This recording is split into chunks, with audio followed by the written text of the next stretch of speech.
ఎంతైనా middle class family కదన్నా.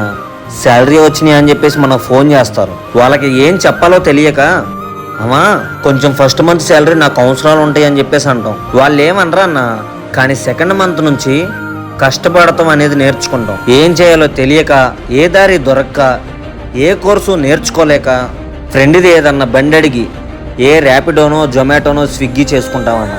ఎలాగోలా కష్టపడి ఒక 10,000 సంపాదిస్తామన్నా మన ఖర్చులు పోను. అయ్యిద్దామని ఇంటికి ఫోన్ చేస్తే వాళ్ళు ఏమంటారో తెలుసా? అరే చిన్న, అవి నువ్వు కష్టపడ్డావు కదా, నీకు ఏవే గొట్ట ఖర్చులు ఉంటాయో ఉంచుకోరా అంటారు. అప్పుడు అర్థమైందన్నా, ఒకప్పుడు నా కోర్సు కోసం వాళ్ళు కష్టపడితే నేను సంతోషంగా తీసుకున్నా, ఈరోజు వాళ్ళ కోసం నేను కష్టపడితే ఎందుకు తీసుకోలేదని బాధపడ్డా. అక్కడ మా తల్లిదండ్రులు మా కోసం చెమటోరుస్తుంటే ఇక్కడ మేమేమో జల్సలో జోజోలని బానిస అవుతున్నాం అన్న. బతుకు తెరువు కోసం వచ్చిన ప్రతి ఒక్క నిరుద్యోగి ఇలాగే బాధపడుతున్నాడు అన్న.